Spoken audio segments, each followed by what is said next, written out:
సామంతులమని, ఆయన యొక్క అంబాసిడర్స్మని ఈ ప్రపంచాన్ని ఏలటానికి, ప్రపంచంలో సుభిక్షతను తీసుకొని రావటానికి అవసరమైనటువంటి సువార్త అర్థమవుతుంది. సో దేవుని వాక్యము రెండంచుల ఖడ్గము అన్నటువంటి మాట మీరు వినే ఉంటారు, దేవుని వాక్యంలో చదివే ఉంటారు. దేవుని మాట రెండంచుల ఖడ్గము అని మనకు ఎందుకు చెప్తున్నారు అంటే, ఒక అంచు దేవుని గురించి మనకు చెబుతుంది, రెండవ అంచు మనిషిని గురించి చెబుతుంది.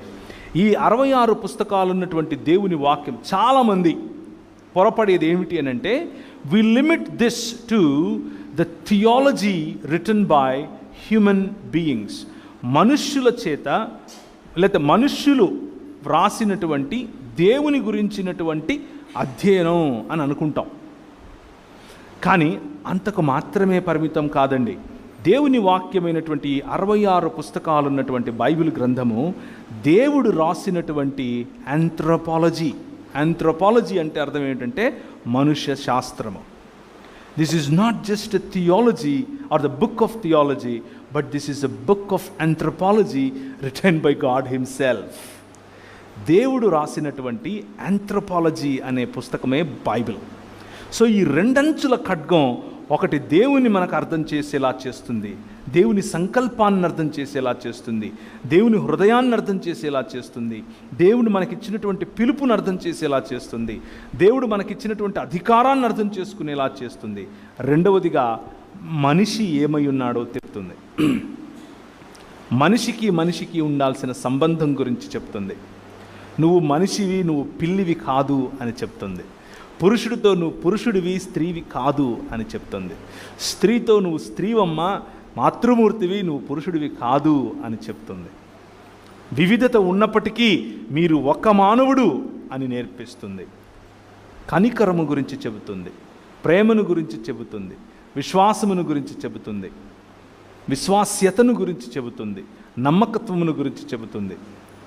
ఇలా ఎందుకు చెబుతుంది అనంటే, the relationship between man and man, మనుషునితో ఉండాల్సిన సంబంధమును నేర్పించే పుస్తకమే 66 పుస్తకాలు ఉన్నటువంటి బైబిల్ గ్రంథం.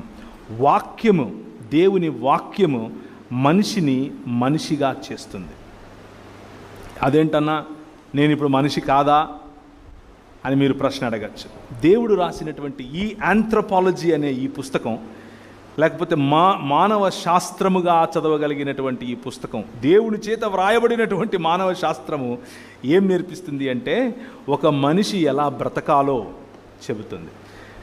నువ్వు మనిషిగా లేకపోవటానికి గల కారణం ఏమిటి అని అంటే, లేకపోతే మనిషిగా అనుకుంటూ ఉన్నప్పటికీ 100% మానవుడిగా బ్రతకలేనటువంటి పరిస్థితి ఎందుకుంది అని అంటే, ఏ రోజైతే మనం దేవుణ్ణి తిరస్కరించామో.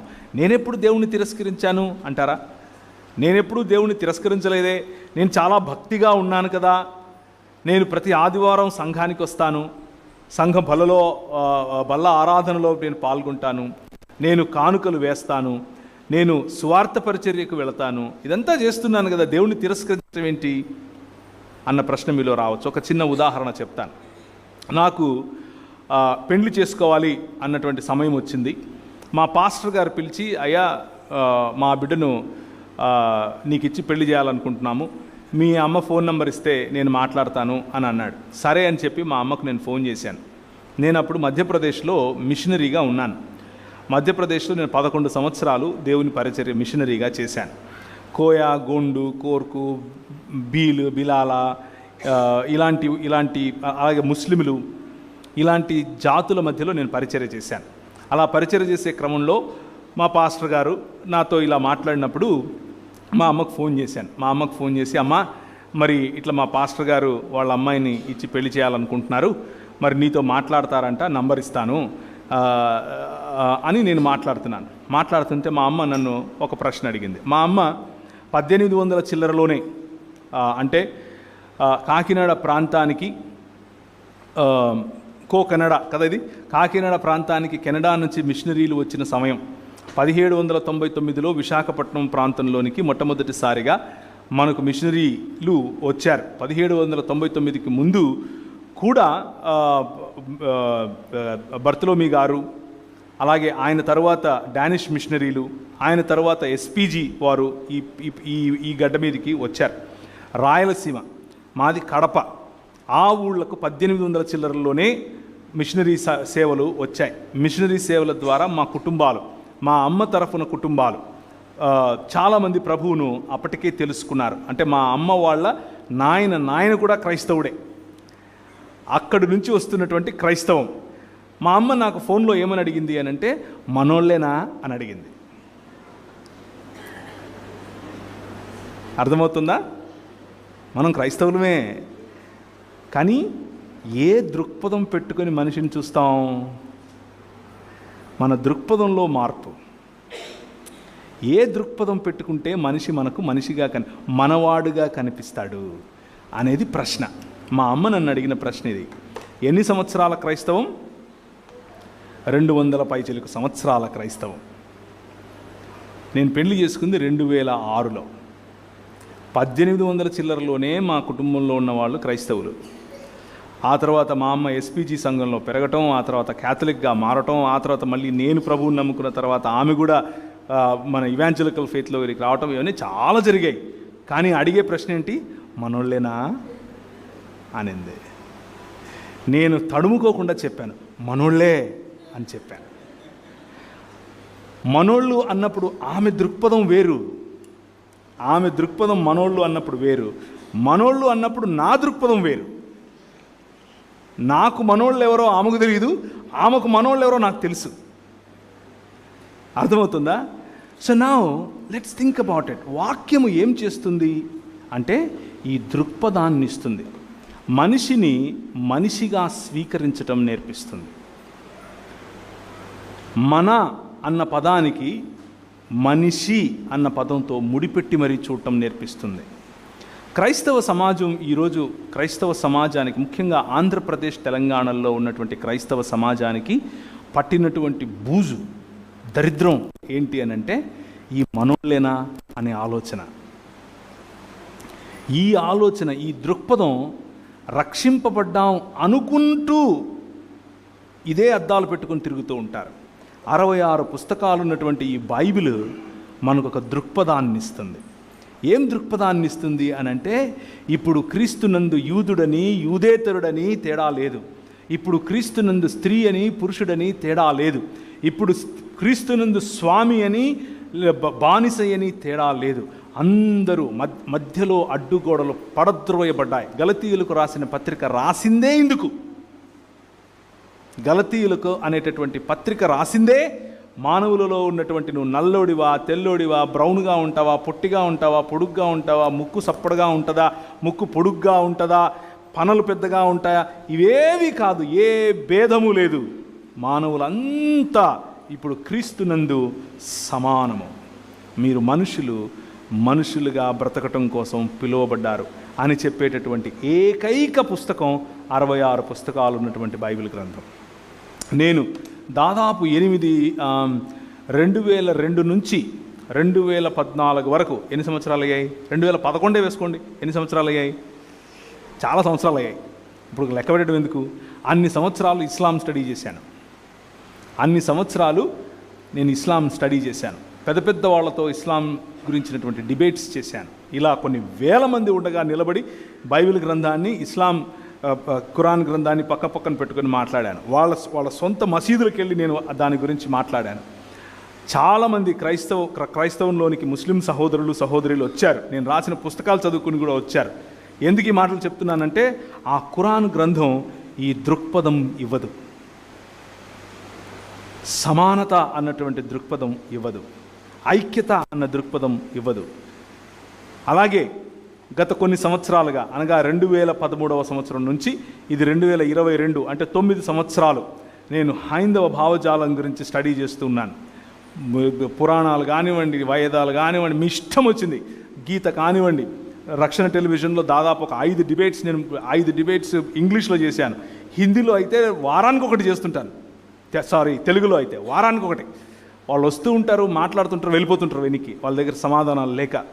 కానీ ఏది తెలుసా కారణం? అలా దేవుని వాక్యమును పట్టుకొని నిలబడటం. 66 పుస్తకాలు ఉన్నటువంటి ఈ బైబిల్ గ్రంథం ఇచ్చే దృక్పథం ఇంకా ఏ పుస్తకంలో లేదు, ఏ భావజాలంలో లేదు. ఏ ఆలోచనలో లేదు.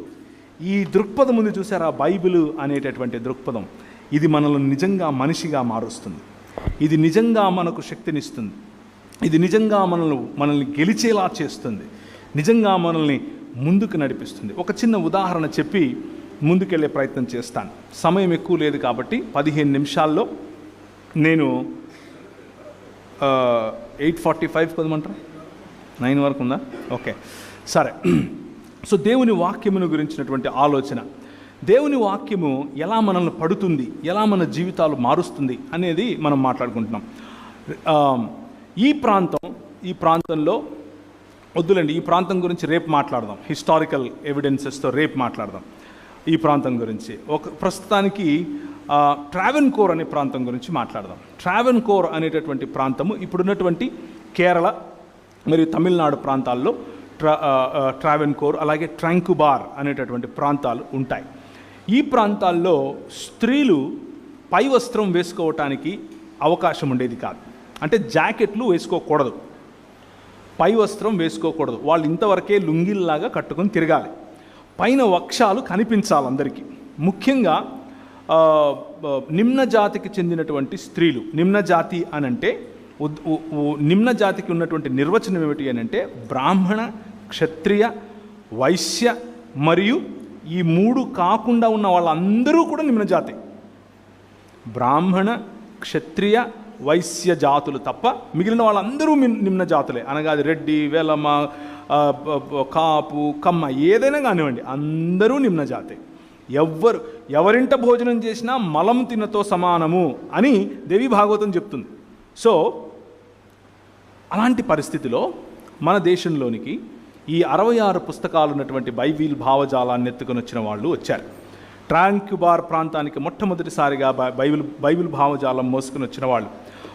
వాళ్ళ ద్వారా వచ్చినటువంటి మిషనరీ సమాజంలో ఒకరి పేరు చార్ల్స్ మీడ్ గారు. చెప్పండి ఒకసారి, చార్ల్స్ మీడ్. ఎంతమంది ఈ పేరు విన్నారు? వినలేదా? ఓకే, ఆయన పేరు తెలుసుకోకపోయినా పర్వాలేదు, కానీ మీరు జాకెట్లు వేసుకున్నారు కదా, ఒకసారి అలా తాకండి, జస్ట్ అలా తాకండి చాలు నా కోసం. రైట్, ఆ జాకెట్లు ఆయనే ఇచ్చాడు మీకు. ఎలాగో చెప్తాను. 250 సంవత్సరాల క్రితం 200 సంవత్సరాల క్రితం జరిగినటువంటి పోరాటం ఇది. ఈ పోరాటం, ఈ 66 పుస్తకాలు ఉన్నటువంటి బైబిల్ గ్రంథం ఈరోజు మీరందరూ చక్కగా సీతాకోక చిలకల్లాగా మంచి మంచి జాకెట్లు, మంచి మంచి చీరలు వేసుకుని అక్క ఎక్కడ కొన్నావు అని అంటే ఫలానా అని చెప్పుకుంటున్నారు కదా. దానికి కారణమైన స్టోరీ చెప్తున్నాను. ఆ రోజుల్లో కేవలము లుంగీల వరకు మాత్రమే స్త్రీలు వేసుకునేవారు. కేవలం ట్రాంకుబార్ మాత్రమే కాదు, తీర ప్రాంతాలన్నీ అంతే. భారతదేశం ఇలా కిందికి ఇలా ఉంటుంది కదా, ఇక్కడ నుంచి ఈ అరేబియా సముద్రం, ఇక్కడ నుంచి బంగాళాఖాతం, పైన కలకత్తా వరకు, అనగా తీర ప్రాంతాలుగా ఉన్నటువంటి ప్రాంతాలన్నీ. అందులో కాకినాడ కూడా ఉంది, అందులో విశాఖపట్నం కూడా ఉంది, రైట్, అందులో కటక్ ఉంది, అందులో భువనేశ్వర్ ఉంది, అందులో కలకత్తా ఉంది. ఇదంతా కూడా, దీన్నంతా కూడా అంటే మెడ్రాస్ ఉంది. ఈ తీర ప్రాంతాల్లో స్త్రీలు పై వస్త్రాలు వేసుకోవటానికి అవకాశం ఉండేది కాదు. జాకెట్లు వేసుకోరు బేసిక్గా. ఒకవేళ మీరు ఇక్కడ నుంచి శ్రీకాకుళం ప్రాంతానికి, శ్రీకాకుళం, విజయనగరం ప్రాంతాలకు మీరు కనుక వెళ్తే ఇప్పటి నుంచి ఒక 10 సంవత్సరాల క్రితం వరకు కూడా ముసలమ్మలు, అమ్మమ్మలు వేసుకునేవారు కాదు. చాలా ఫోటోలు మీకు ఆన్లైన్ దొరికితే కావాలంటే చూసుకోండి. This is history. నేనేదో ప్రవీణ్ వచ్చాడు, నేను బట్టనెత్తేసుకుని ఏదో కొత్త అని చెప్పి వెళ్ళిపోయాడు అనుకున్నారు. కాదు, this is history, well recorded history. A collector సమయంలో ఎవరు ఏం రాశారు, ఏ న్యూస్లో ఏం పబ్లిష్ అయింది, ఇవన్నీ సేకరించి నేను ఒక పుస్తకం రాశాను, దేవుని రాజ్యము, మిషనరీ ఉద్యమము అనే పుస్తకం. మీరు ఎవరికైనా కావాలంటే చెప్పండి, తర్వాత నేను పంపించే ప్రయత్నం చేస్తాను. నేను ఇప్పుడైతే ఏం తీసుకురాలేదు. సో అది అలాంటి పరిస్థితిలో చార్ల్స్ మీడ్ గారు ఆ ప్రాంతానికి వచ్చారు. కేరళ ఒకవైపు, తమిళనాడు ఒకవైపు, మధ్యలో ఒక కొండలు ఉంటాయి, చిన్న చిన్న కొండలు. కొండ దాటితే తమిళనాడు, కొండ నుంచి ఇటు వస్తే కేరళ. ఆ ప్రాంతాన్నే ట్రాంకుబార్ అని అన్నారు. ఆ ప్రాంతంలో స్త్రీలు